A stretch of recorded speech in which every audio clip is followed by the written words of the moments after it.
I'm Eleanor, 67 years old, and I never thought my own son would throw me out when I got sick. Gregory, the boy I raised alone after his father died, handed me just $10 and walked away. Life has a way of surprising you though. 3 years later, when my net worth hit $3 million, there he was on my doorstep, tears streaming down his face, begging to be part of my life again. Funny how money changes everything, isn't it?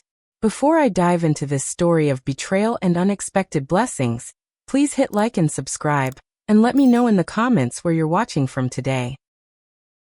I grew up in a quiet middle-class neighborhood in Dayton, Ohio. My parents weren't wealthy, but they made sure we had everything we needed. Dad worked at the local factory for 30 years, and Mom kept our home running smoothly. They taught me the value of hard work and family loyalty, lessons I carried throughout my life. I met my husband Frank during my sophomore year at Ohio State. He was studying business and I was pursuing education. We met in the campus library when we both reached for the same economics textbook. He had the warmest smile and kindest eyes I'd ever seen. Frank was different from other guys I'd dated, thoughtful, gentle, and genuinely interested in my dreams of becoming a teacher. Our courtship was sweet and old-fashioned. We'd go for long walks around campus, have picnics by the lake, and spend hours talking about everything and nothing. After 2 years of dating, Frank proposed on graduation day. We married that summer in a small ceremony with just close family and friends. I thought our happiness would last forever. Gregory came along 3 years into our marriage. The moment I held my baby boy, I felt a love so powerful it took my breath away. Frank was the proudest father, always showing Gregory's photos to anyone who would look. We were a perfect little family living in our modest 3-bedroom home. Frank worked as an accountant at a local firm while I taught 4th grade at the neighborhood elementary school. Every weekend, we'd have family outings, the park, the zoo, museums. Frank read to Gregory every night before bed. I can still picture them cuddled together, Gregory's eyes wide with wonder as Frank's voice brought stories to life. Those were golden days, filled with laughter and love. Then came the morning that changed everything. Gregory was 12. Frank had gone for his morning jog, something he did religiously. When he didn't return after an hour, I felt uneasy. The police officer at our door 2 hours later confirmed my worst fears. Frank had suffered a massive heart attack while running. He was gone before the ambulance arrived. The world stopped spinning that day. Gregory and I clung to each other at the funeral, 2 broken pieces of what had once been whole. I had to be strong for my son, but nights alone in our bed were unbearable. The emptiness Frank left behind seemed impossible to fill. Financial reality hit hard after the initial shock wore off. Frank had some life insurance but not enough to sustain us long-term. I took on extra tutoring after school hours and weekend shifts at a local bookstore. Summers were spent working administrative jobs instead of relaxing. Every dollar I earned went toward maintaining our home and saving for Gregory's college fund. I skipped buying new clothes for years, learned to fix household items instead of replacing them, and became an expert at stretching groceries. My one indulgence was buying Gregory books when he showed interest in a subject. Education was the one thing I wouldn't compromise on no matter how tight money got. When Gregory was accepted to Cornell University, I couldn't have been prouder. Though his scholarship covered much of the tuition, I still needed to help with living expenses. I remortgaged our house to make it work. Seeing my son graduate with honors made every sacrifice worthwhile. He went on to earn his MBA, landing a prestigious position at a financial firm in Boston. Gregory met Natalie during his final year of graduate school. She came from old money, the kind of wealth I couldn't comprehend. Her family owned property throughout New England, and her father was a prominent investment banker. From our first meeting, I sensed Natalie's subtle judgment. My department store clothes and modest gifts didn't impress her. She would smile politely but speak to me as if I were a child who couldn't possibly understand her world. Their wedding was an elaborate affair at her parents' estate in the Hamptons. I felt out of place among the guests with their designer outfits and discussions about summer homes and private jets. Gregory seemed different around these people, more concerned with appearances, less like the compassionate boy I'd raised. Still, I beamed with pride watching my son build his career. He and Natalie bought a beautiful brownstone in Boston's Back Bay neighborhood. They drove luxury cars and took exotic vacations. I was invited to visit occasionally, but always felt like an outsider in their polished world. After 35 years of teaching, I retired with a modest pension. I sold our family home, too big and too full of memories for just me, and moved into a small apartment not far from Gregory's neighborhood. I thought being closer to him might strengthen our relationship, especially after they had twins, my precious grandchildren Emily and Ethan. I lived simply but contentedly. My small savings and pension covered my basic needs. I volunteered at a local library reading to children, and took occasional substitute teaching assignments to supplement my income. Life wasn't extravagant, but it was peaceful. I had my health, my memories, and occasional visits with my grandchildren. Or so I thought, until everything changed with a single doctor's appointment. The diagnosis came during a routine checkup. I'd been feeling unusually tired for months, but attributed it to age and perhaps a touch of seasonal depression. When my doctor ordered additional tests after feeling something concerning during my examination, I wasn't particularly worried. Even when he called me back for an urgent follow-up, I remained optimistic. "I'm afraid it's serious, Eleanor," Dr. Patterson said, his kind face grave as he reviewed my test results. "You have stage 3 lymphoma. We need to start treatment right away." The room seemed to tilt slightly. Lymphoma? Cancer? I sat very still, trying to process his words as he explained treatment options, success rates, and next steps. The costs he mentioned were staggering. Even with Medicare, my out-of-pocket expenses would quickly deplete my modest savings. "Do you have family who can help you through this?" Dr. Patterson asked gently. "My son," I answered automatically, though as I said it, I felt a flutter of uncertainty. Gregory and I had grown increasingly distant over the past few years. Our calls had become shorter, less frequent. When I did visit their home, Natalie often made excuses about why it wasn't a good time to see the children. I waited 2 weeks before telling Gregory about my diagnosis. I didn't want to worry him unnecessarily, and some part of me feared his reaction. Finally, I called and asked if I could join them for dinner, saying I had something important to discuss. Their home was immaculate as always. Natalie had hired a chef to prepare the meal. Apparently cooking herself was something she'd given up years ago. The twins were already asleep upstairs with their nanny watching over them. We sat at their formal dining table, the distance between us feeling greater than just the polished mahogany surface. "I've been to see Dr. Patterson," I began after we'd finished the main course. "I'm afraid the news isn't good. I have lymphoma." Gregory's fork paused halfway to his mouth. Natalie's expression flickered briefly, before settling into a practiced look of concern. "Cancer? Are you sure?" Gregory asked, as though I might have misunderstood my own diagnosis. I explained everything the doctor had told me. The treatment plan, the expected side effects, the projected timeline. What I didn't explicitly mention were the costs, though I alluded to being concerned about managing everything on my own. "What about your health insurance?" Natalie asked, her voice sharp. "Medicare will cover some, but there's still significant out-of-pocket expenses. And I'll need help during chemotherapy, transportation to appointments, assistance around the house when the side effects are bad." A heavy silence fell over the table. Gregory and Natalie exchanged a look I couldn't interpret. "That sounds challenging," Gregory said finally. "Have you looked into social services? There must be programs for this sort of thing." His words stung more than I wanted to admit. I'd hoped, perhaps foolishly, that he would immediately offer to help, to let me stay with them during treatment.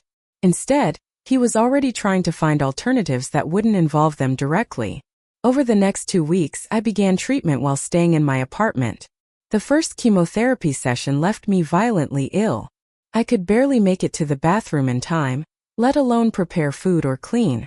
When I called Gregory for help, he sent a meal delivery service rather than coming himself. Natalie called me the following day. "Gregory and I have been talking about your situation," she said without preamble. "We think you should consider assisted living. They have medical staff there." "Assisted living?" "Natalie, I don't need that level of care. I just need some help during treatment. And those facilities are expensive." "Well, having you here isn't really an option," she replied coolly. The children are at an impressionable age. Seeing you sick would frighten them. And frankly, Gregory and I don't have the time to be caregivers. His promotion is coming up, and we have social obligations. I sat in stunned silence, tears welling in my eyes. The woman was talking about her husband's mother, about a potentially terminal illness, as though it were an inconvenient scheduling conflict. 3 days later, Gregory came to my apartment alone. I could tell from his expression that this wasn't a social call. "Mom, we need to talk about arrangements," he said, not quite meeting my eyes. "Natalie and I have discussed it, and we can't have you staying with us." "I never asked to stay with you," I said quietly, though in truth I'd hoped he would offer. "The thing is, your treatments and care. They're going to be expensive. We have the twins' private school tuition, the mortgage on the vacation house in Vermont. Natalie's family expects certain things." He trailed off, looking uncomfortable. "Are you saying you won't help me financially either?" I asked, my voice barely above a whisper. "We just can't right now. Our financial advisor would strongly advise against it. Maybe you should sell your furniture, downsize further." I looked around my already modest apartment. There was nothing of value here. Just a lifetime of memories and photos and mementos. "Where exactly do you suggest I go, Gregory?" I asked, a rare anger rising within me. He pulled out his wallet and extracted a $10 bill, placing it on my coffee table. "There's a motel on Westfield Street. It's clean, safe enough. You could stay there while you figure things out." I stared at the money, unable to comprehend what was happening. $10. For a mother who had remortgaged her home to put him through college. $10 for a woman facing cancer. "You can't be serious," I whispered. "I'll drive you there," he said, as though he were being generous. "Pack whatever you need for now. The rest, well, you probably need to let the apartment go anyway." 2 hours later, I sat on the edge of a sagging bed in a room that smelled of industrial cleaner and cigarettes.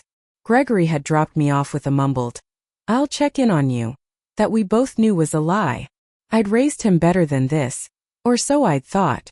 As his car pulled away, I realized I was truly alone with $10 to my name and cancer ravaging my body. That night I cried until there were no tears left, the kind of deep, racking sobs that come from the soul. How had my son, my baby who I'd rocked to sleep, my boy who I'd taught to ride a bike, my young man who I'd moved mountains to educate, become this person? What had I done wrong in raising him that he could abandon me so completely in my hour of greatest need? The motel room's silence offered no answers, only the crushing weight of betrayal and uncertainty. The motel's weekly rate depleted my remaining cash within days. I rationed food, skipping meals to make things stretch further.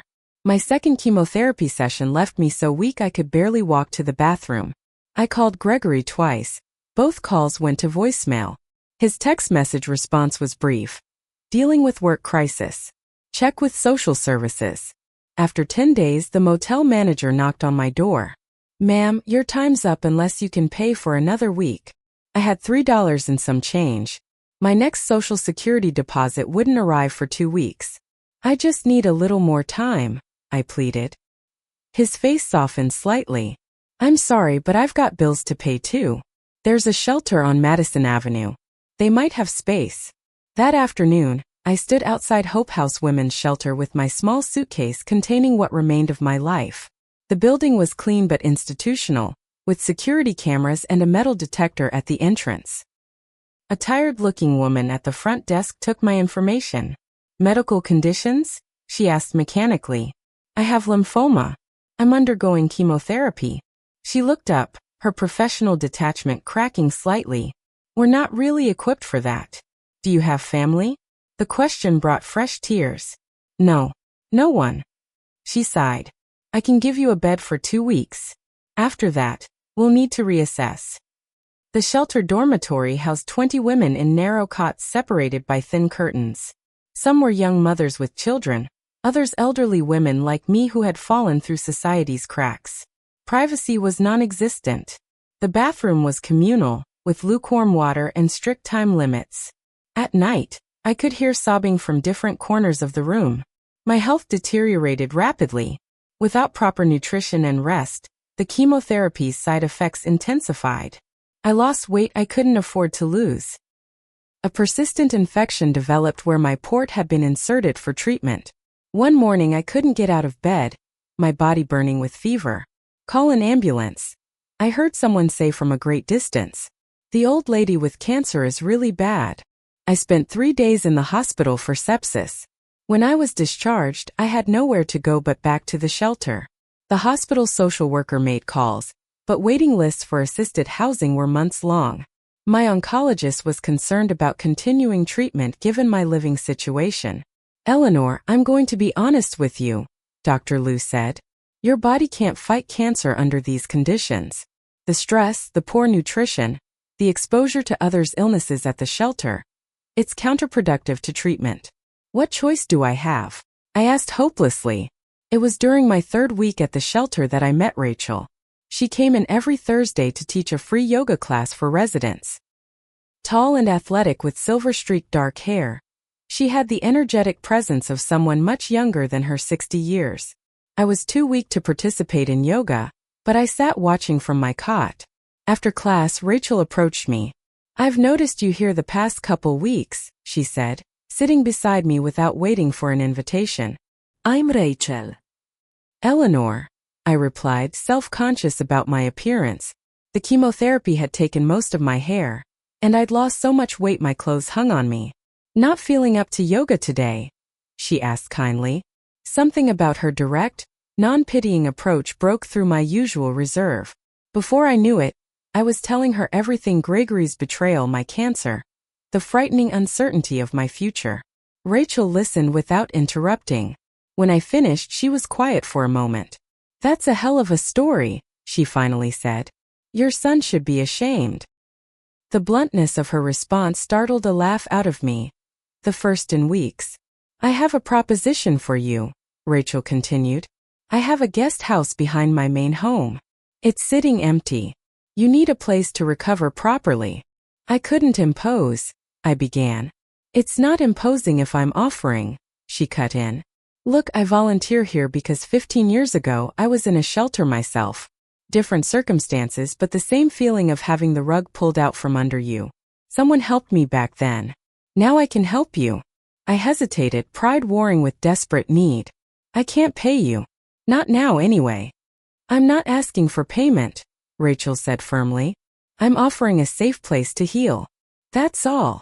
2 hours later, I was sitting in Rachel's guest house, a charming 1-bedroom cottage behind her Victorian home in Cambridge. It was simply furnished but immaculate, with a small kitchen, a bathroom with an actual bathtub, and a bedroom with a window overlooking a garden. The fridge is stocked, Rachel said, showing me around. Bathroom has fresh towels. Wi-Fi password is on the counter. Make yourself at home. I'll check on you tomorrow, but call if you need anything before then. That night I took a real bath for the first time in weeks, the hot water soothing my aching body.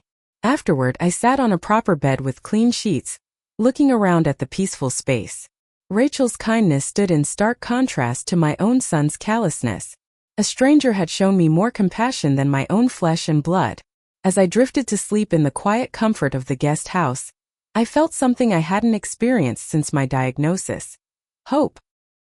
The first 2 weeks at Rachel's guest house, I did little but rest and recover. My body, exhausted from the combination of cancer treatment and inadequate care at the shelter, needed time to rebuild strength. Rachel brought healthy meals and drove me to medical appointments without complaint. Dr. Liu noticed the improvement immediately. Your blood work is looking better, she said during my checkup. Having proper shelter and nutrition makes a tremendous difference in how you respond to treatment. Gradually, I began to feel stronger. The nausea and fatigue still came with each chemotherapy session, but they didn't devastate me as completely as before. With a safe place to recover, my body could actually use its resources to fight the cancer rather than just survive from day to day. I learned that Rachel wasn't just a yoga instructor who volunteered at the shelter. That was something she did in her spare time. Her actual business was real estate investment, specifically buying distressed properties, renovating them, and either selling for profit or converting them to rental units. I started small 15 years ago, she told me over tea one afternoon. Bought a duplex with my last bit of savings, fixed it up while living in one half, rented out the other. use that income to buy the next property, and so on. I was fascinated by her business acumen. You do all the renovations yourself? I did at first. Now I have contractors, but I still make all the design decisions and handle the business side. Actually, I have a property I'm visiting tomorrow if you're feeling up to tagging along. Might be good for you to get out for something other than a doctor's appointment. The property was a small, neglected Cape Cod-style home in Somerville. From the outside, it looked hopeless. Peeling paint, overgrown yard, broken shutters. But as we walked through, Rachel pointed out its potential. The structure's sound.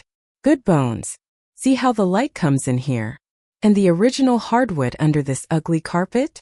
People pay premium for that character now. I found myself noticing things she hadn't mentioned. The way the kitchen could be opened up to the dining area. How moving a non-load-bearing wall would create a better flow in the living space. When I shared these observations, Rachel looked at me with raised eyebrows. You've got a good eye, she said thoughtfully. Ever done any design work? Just my own home over the years, I replied. Teaching didn't leave much budget for decorators, so I learned to make spaces work myself. After that, Rachel began taking me to more property viewings. Sometimes she asked my opinion on color schemes or layout changes for properties already in renovation. I discovered I had a knack for visualizing how spaces could be transformed and how to do it cost-effectively. 3 months into my stay, as my treatment was showing positive results, Rachel approached me with a folder. I've been thinking, she said, sitting across from me at the guest house's small dining table. You've got talent for this business. Your suggestions on the Maple Street property saved me thousands and actually improved the design. She opened the folder, revealing property listings and financial projections. I'm considering a new venture. A smaller property that needs full renovation. Lower risk but good potential return. I'd like to offer you a partnership. Ist sehr daher, confused? A partnership? Rachel, I have no money to invest. I'm living in your guest house, for heaven's sake. Investment isn't just financial. Your design sense and project management skills are valuable. I'll put up the capital. You contribute your expertise. We split the profit 70-30 majority to me since I'm fronting the money, but a meaningful share to you for your contribution. My first instinct was to refuse. It seemed too generous, too risky for her. Why would you do this? I asked. Rachel's expression turned serious. Because 15 years ago, someone took a chance on me when I had nothing. And because you have talent that shouldn't be wasted. But mostly because I think we'll make money, which makes this business not charity. The way she framed it preserved my dignity. Still, fear gripped me. I'm 67 years old with cancer, Rachel. Not exactly a safe bet. Your prognosis is good, according to Dr. Liu. And frankly, I'm not getting any younger myself. Experience counts for something in this business. She pushed the folder toward me. Just look it over. That's all I'm asking. That night, I studied the proposal carefully. The property was a small 2-bedroom cottage that had been on the market for months due to its poor condition. Rachel's numbers were conservative, but showed a potential 15% return if we did the work right. The next morning, I told Rachel I would accept her offer, but with a condition. I want it as a loan, not a gift. Document everything. When we sell the property, take your initial investment back first, then we split any profit. And I'll start paying modest rent for the guest house. Rachel smiled. You drive a hard bargain, Eleanor. But I respect it. Let's draw up the paperwork. 2 weeks later, we closed on the cottage. I was still undergoing treatment, but my energy was returning. Rachel introduced me to her contracting team, and we began planning the renovation. I spent hours researching cost-effective materials, space-saving designs, and color trends that would appeal to buyers. When my first chemotherapy cycle completed, Dr. Liu had good news.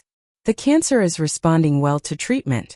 I'm cautiously optimistic, Eleanor.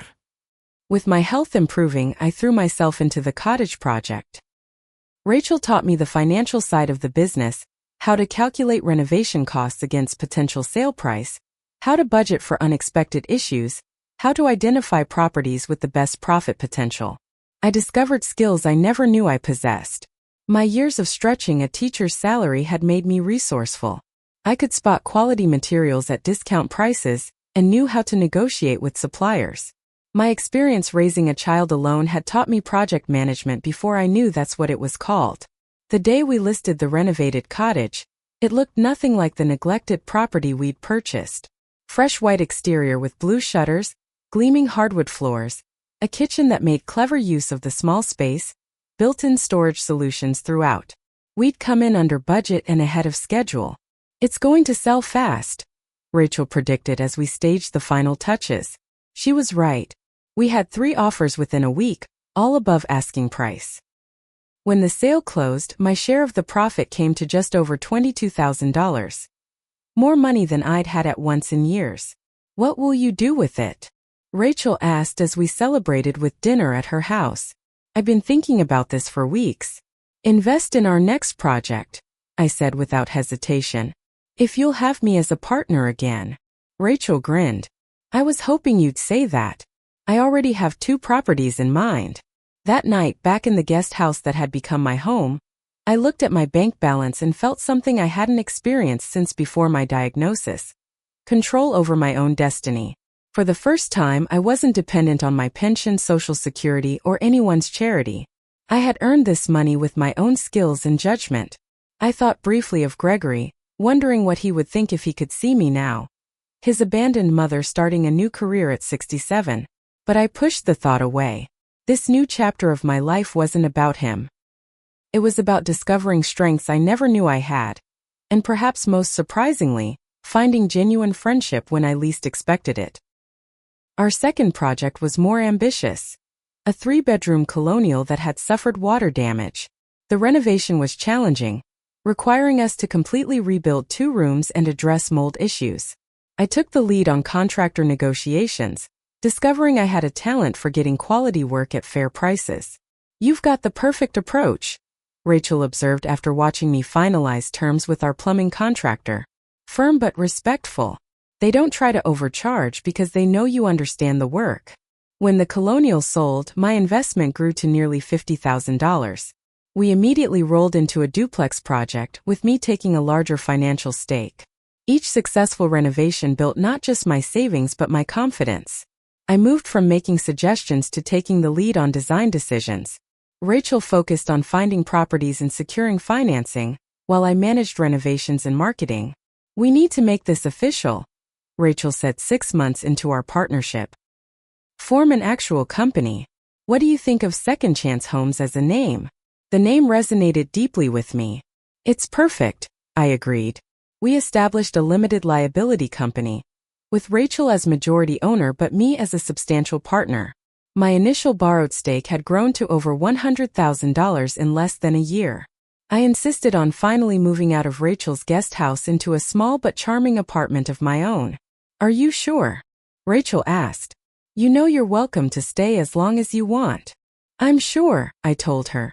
Your generosity gave me the foundation to rebuild. Now I need to stand on my own. My final chemotherapy treatment coincided with the launch of our company website. Dr. Liu was cautiously optimistic about my prognosis. The cancer is in remission, she told me during my follow-up appointment. We'll monitor you closely, of course, but the results are very encouraging. I celebrated by purchasing my first car in over a decade. Nothing flashy, just a reliable mid-sized sedan that would allow me to visit properties independently. The feeling of driving my own vehicle, bought with money I'd earned through my new career, gave me a sense of freedom I hadn't felt in years. Our business grew steadily. Rachel's experience and my fresh perspective made for a powerful combination. We expanded from single-family homes to small apartment buildings, accumulating rental properties that provided steady income alongside our renovation projects. I developed a reputation in local real estate circles for my ability to envision cost-effective transformations that dramatically increased property values. Several of our renovations were featured in regional home magazines, bringing more visibility to Second Chance Homes. The Barrett Street project is our best work yet, Rachel said as we walked through the completed 4-unit building that had once been a dilapidated eyesore. Your idea to preserve the original woodwork while modernizing everything else was brilliant. The contrast works, I agreed, running my hand along the restored banister. Historical character with contemporary convenience. It's what today's buyers want. All 4 units sold within weeks, generating our largest profit to date. My share passed $250,000, a sum I could never have imagined possessing when I was teaching or even during my comfortable retirement before cancer struck. We celebrated with a weekend trip to a luxury spa resort, my first real vacation in decades. As we relaxed by the pool, Rachel raised her glass in a toast. To second chance homes, and to second chances in life, and to unexpected friendships, I added, clinking my glass against hers. Back in Boston, we expanded our team, hiring an assistant and a project manager to handle the growing workload. I created a design philosophy document that guided our renovations, ensuring consistency while allowing for each property's unique character to shine through. My net worth reached $500,000 18 months after that first cottage renovation. I moved again, this time to a beautiful condominium in a historic building we had renovated. As both owner and designer, I'd created exactly the space I wanted, open and light-filled, with a home office where I could work on design plans. Around this time, we made a strategic decision to diversify into commercial properties. Our first commercial venture was converting an old warehouse into mixed-use space with retail on the ground floor and offices above. The project was significantly more complex than anything we'd done before, requiring zoning changes and multiple permits. "Are you sure we're ready for this?" I asked Rachel as we reviewed the financials. The numbers were an order of magnitude larger than our residential projects. "We're ready," she said confidently. "Your design sense translates perfectly to commercial spaces, and I've been studying mixed-use developments for years. Plus, the location is unbeatable." She was right. When completed, the building attracted premium tenants and established Second Chance Homes as a serious player in Boston's commercial real estate market. My share of the profits pushed my net worth over $1 million, a milestone that seemed utterly surreal. The local business community began to take notice. I was invited to speak at real estate investment seminars and asked to mentor young entrepreneurs through a women's business alliance. A profile in Boston Business Journal highlighted my unlikely journey from retired teacher to successful real estate investor. What advice would you give to someone starting over late in life? The reporter asked during our interview. I thought carefully before answering. Don't underestimate the value of life experience. Skills you've developed in one area often translate surprisingly well to others. And be open to unexpected opportunities. Sometimes the best paths are ones you never planned to take. The article included a photo of Rachel and me standing in front of our latest project. I looked healthy, confident, and years younger than I had when Gregory abandoned me at that motel. Cancer and betrayal had nearly destroyed me, but they had also, strangely, set me on a path to discovering strengths I never knew I possessed. 2.5 years after starting with Rachel, my investment portfolio included shares in 12 residential properties, 3 commercial buildings, and a growing property management business. My personal net worth had reached $2.7 million and was growing steadily. More importantly, I had found purpose and passion at a time in life when many of my peers were slowing down. I rarely thought about Gregory anymore. The pain of his betrayal had gradually faded as I built my new life. I'd made peace with the knowledge that the son I raised had revealed his true character when faced with adversity. It still hurt, but it no longer defined me. Then one evening my assistant forwarded me an email that changed everything. "You might want to see this," her note read. "Someone named Gregory Harrison is trying to reach you." The email from Gregory was brief and formal.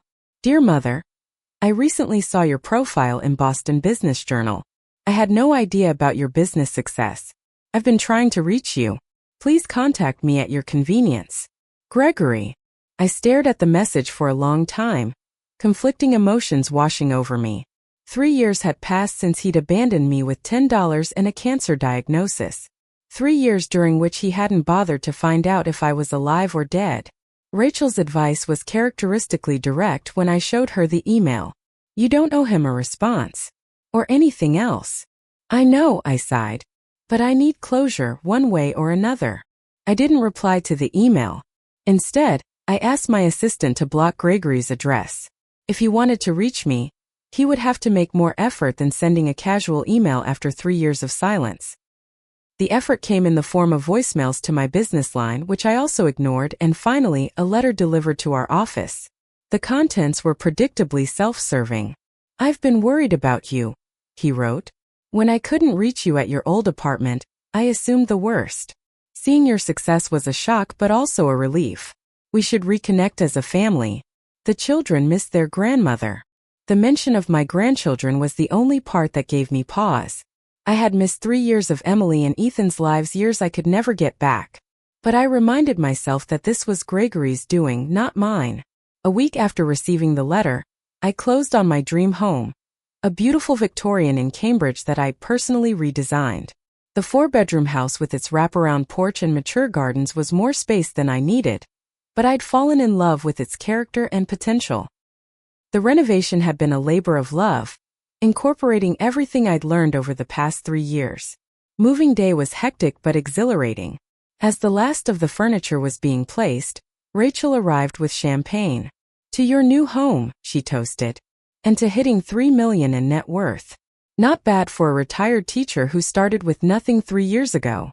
We were sitting on the porch enjoying the early evening when a black SUV pulled into the driveway. My stomach tightened as Gregory stepped out, looking exactly as I remembered. Expensive suit, perfectly styled hair, the confident bearing of someone accustomed to getting his way. "Mother," he called, spotting me on the porch. "I finally found you." Rachel squeezed my hand. "Want me to get rid of him?" I shook my head. No. "It's time we talked." Gregory bounded up the steps, arms outstretched as if for an embrace. I remained seated, and his arms awkwardly dropped to his sides. "This is your house?" he asked, looking around appreciatively. "It's magnificent." "Thank you," I replied coolly. "This is my business partner, Rachel Harris." Rachel nodded but didn't offer her hand. Gregory barely acknowledged her, his attention fixed on me. "You look wonderful," he said. "Healthy." The Business Journal article didn't do you justice. "Cancer remission and financial independence agree with me," I replied. Gregory's smile faltered. "About that, I've been trying to reach you for weeks. We have so much to catch up on. The twins are 8 now. They ask about you." "Do they? That's interesting, considering you made no effort to maintain contact between us for 3 years. I thought you were. I mean, after your diagnosis, I assumed that I had died." I finished for him, without confirming. "Or did you just find it more convenient to believe that than to check on your mother?" His face flushed. "It wasn't like that. Things were complicated. Natalie and I were going through a difficult time. More difficult than stage 3 cancer while homeless?" Rachel interjected sharply. Gregory glanced at her with irritation before turning back to me. "I made mistakes. Terrible ones. I'm here to make amends." I studied my son's face, the face I had once known better than my own. There was something in his expression beyond shame or regret, something calculating. "Why now, Gregory? Why after seeing a profile about my business success?" He hesitated, and in that pause I had my answer. "You need money," I stated flatly. "It's not like that," he protested, but his eyes shifted away. "Well, not entirely. Yes, I've had some business setbacks. Natalie's family investments didn't perform as expected. We're in a temporary cash flow situation." "How temporary? And how much?" The directness of my question seemed to surprise him. He clearly expected a more emotional reunion, perhaps tears and immediate forgiveness. "About 800,000, he admitted. "Just to clear some debts and reposition investments. I pay you back, of course, with interest." I laughed, a short, bitter sound that made him flinch. $800,000. That's considerably more than the $10 you gave me when you abandoned me at a motel. Tears welled in his eyes. I know what I did was unforgivable. I panicked. I was wrong. So wrong. But we're family, Mother. The only family each other has. "That's where you're mistaken," I said, glancing at Rachel. "Family isn't always blood. Sometimes it's the people who stand by you when everyone else walks away." Gregory knelt beside my chair, now openly crying. "Please, Mother. I'm begging you. I was wrong and I'm sorry. So sorry. But I need your help. The twins need your help. We could lose everything. For a brief moment, I felt a flicker of maternal instinct, the automatic desire to protect my child from pain. But then I remembered those dark days in the shelter, sick and alone, knowing my son had chosen his comfort over my survival. The answer is no, Gregory, I said quietly. I won't be giving you money. Not now, not ever. But you're worth millions now, he protested, his contrition quickly giving way to anger. You can afford it. Yes, I can. But you haven't earned it. The fact that you came here asking for money rather than simply to reconnect tells me everything I need to know about your priorities. He stood, composing himself with visible effort. What about the twins? They're innocent in all this. Don't you want to see your grandchildren? It was a low blow, and he knew it. I would love to have a relationship with Emily and Ethan, but that will happen on my terms, not as part of a financial transaction. So that's it. After everything I've done for you over the years. Rachel made a choking sound of disbelief, but I held up my hand. What exactly have you done for me, Gregory? Remind me. He faltered. I visited regularly before you got sick. I called. You visited twice a year for an hour each time. You called on my birthday and Christmas. The bare minimum to maintain the appearance of being a good son.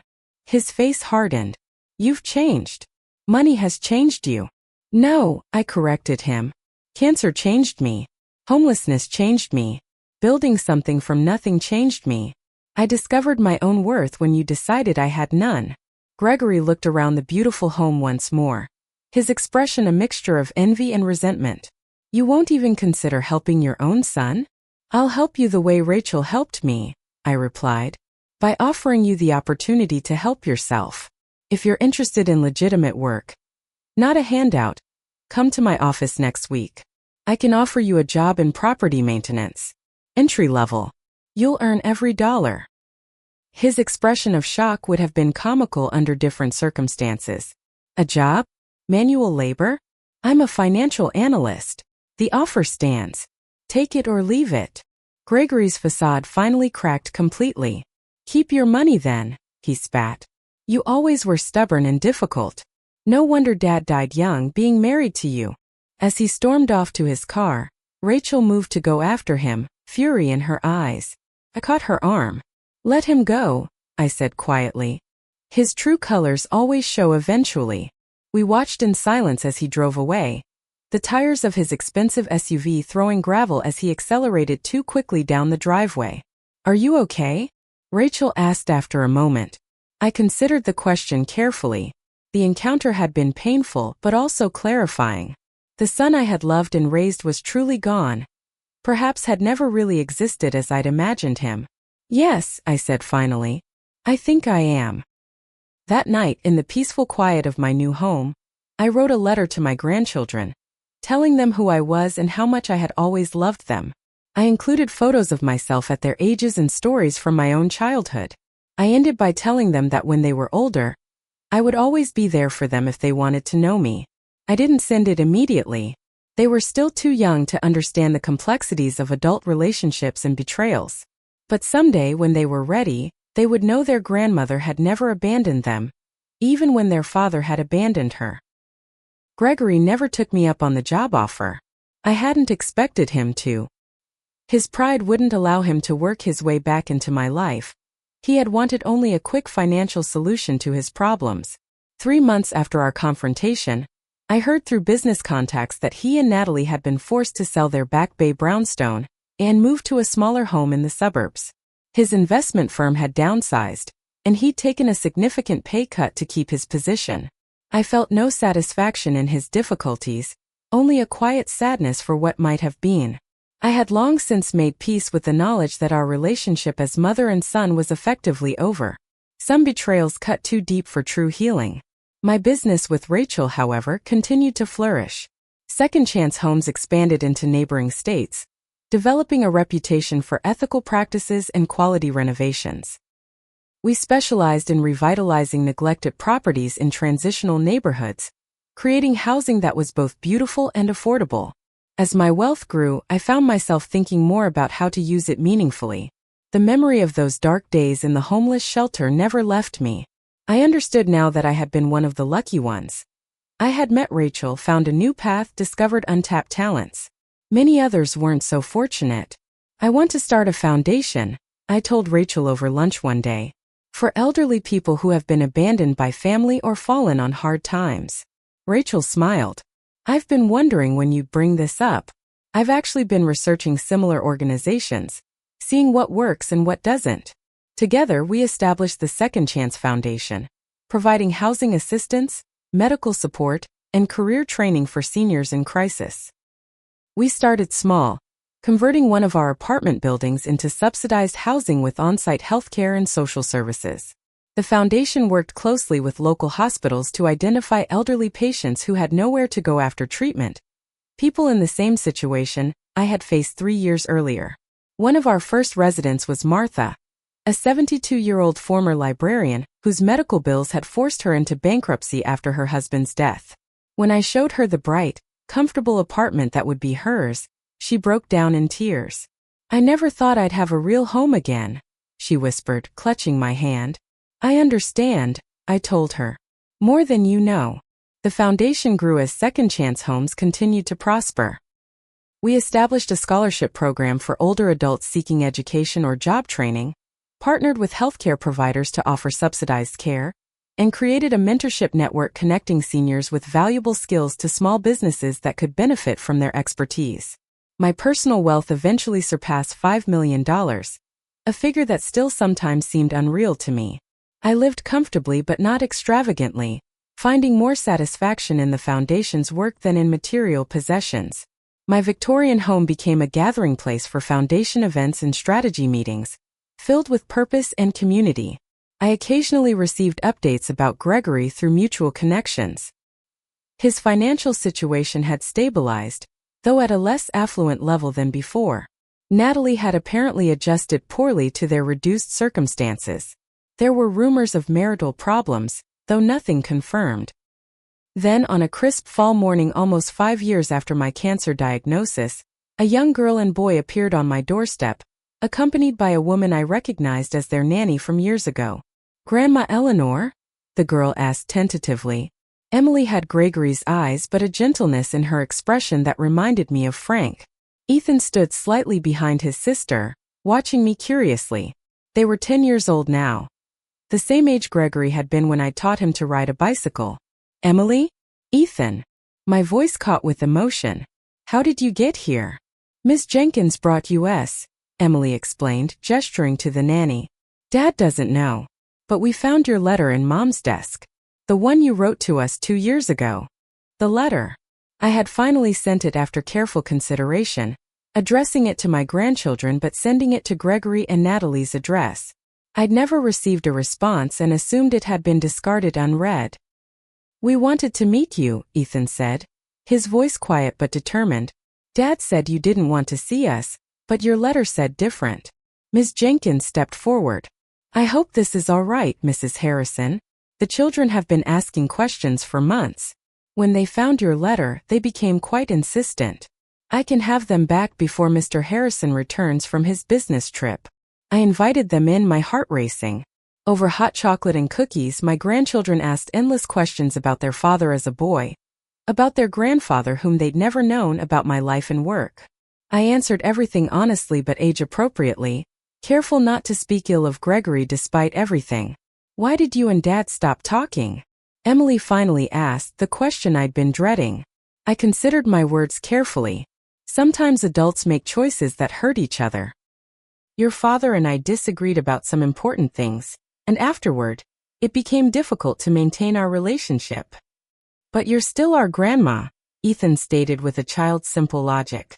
Yes, I agreed, smiling through tears. I will always be your grandma, and I will always love you no matter what. They stayed for 3 precious hours before Ms. Jenkins regretfully said they needed to return.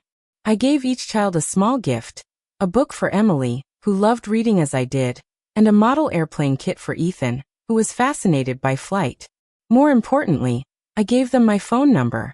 If you ever want to talk or have questions, or just want to say hello, you can call me anytime. I told them. After they left, I sat in my garden, processing the unexpected visit. Rachel called later that evening, and I shared the news. "Are you going to tell Gregory?" she asked. "No," I decided. "The children will tell him if they choose to. This is between them and me now." The twins called regularly after that first visit. Sometimes Gregory knew about the calls. Other times they contacted me secretly. I never encouraged deception but respected their desire to form their own relationship with me independent of their parents' influence. 6 months later, I received a letter from Gregory, the first direct communication since his angry departure from my home. It was brief but significant. "Mother, I've been informed of the children's contact with you. While I initially had reservations, their happiness after these interactions is undeniable. I won't stand in the way of their relationship with you. We may never repair what was broken between us, but I don't want my children to grow up without their grandmother. Gregory." It wasn't an apology or an attempt at reconciliation, but it was an acknowledgement of my place in his children's lives. I wrote back with equal brevity, thanking him for his decision and assuring him I would never speak negatively about him to Emily and Ethan. Life settled into a new pattern. I continued building second chance homes and expanding the foundation's work. Rachel and I became recognized as innovative leaders in socially conscious real estate development. I saw my grandchildren regularly, building relationships that brought immense joy to my life. Gregory and I maintained a polite distance. We exchanged brief greetings at the children's school events or when he dropped them off for visits, but never discussed the past. Some wounds are too deep for casual conversation, and some bridges once burned cannot be fully rebuilt. I had accepted this reality and found peace with it. On the 5th anniversary of my cancer diagnosis, now officially in long-term remission, I hosted a celebration at my home. The guest list included Rachel, foundation staff, business associates who had become friends, and of course Emily and Ethan. To my surprise, Gregory came as well, arriving late and standing uncomfortably at the edges of the gathering. I approached him with a glass of wine. "Thank you for bringing the children." He accepted the drink with a nod. "They insisted. They're very fond of you. The feeling is mutual." We stood in awkward silence for a moment before he spoke again. "You've built something remarkable, Mother. The foundation, your business." He hesitated. "I underestimated you." It was as close to an apology as I was likely to get. "Yes," I agreed simply. "You did." Later, as guests were leaving, I overheard Emily asking her father, "Why didn't we know Grandma Eleanor before? Why didn't we visit her when she was sick?" Gregory's face flushed with shame. "I made mistakes, Emily. Serious ones that hurt your grandmother very much. But she forgave you, right? That's why we can see her now." Gregory looked across the room at me, our eyes meeting briefly. "Some things aren't so simple to forgive, sweetheart. But your grandmother is a remarkable woman who loves you very much. Remember that." As I reflected on the day's events that evening, I realized that forgiveness was indeed complex. I would never forget those dark days of abandonment, but I had moved beyond them to build a life more rewarding than I could have imagined. The betrayal that could have destroyed me had instead set me on a path to discovering strengths I never knew I possessed. Life rarely unfolds as we expect. A devastating diagnosis, a son's betrayal, homelessness at 67. These should have been the end of my story. Instead, they were merely difficult chapters in a continuing narrative of resilience and reinvention. If you're watching this and facing your own seemingly insurmountable challenges, remember that it's never too late to begin again. The skills you've developed throughout your life, even ones you take for granted, may be the foundation for unexpected success. The person who extends a helping hand might be a stranger rather than family. And sometimes the worst moments of your life can lead to the best, if you're brave enough to keep moving forward. I'd love to hear your stories of resilience and reinvention in the comments below. Have you ever had to start over when you least expected it? How did you find the strength to rebuild? Please share your experiences. Hit that like button if this story resonated with you. Subscribe for more real-life journeys, and share this video with someone who might need encouragement today. Thank you for listening to my story, and remember, it's never too late for a second chance.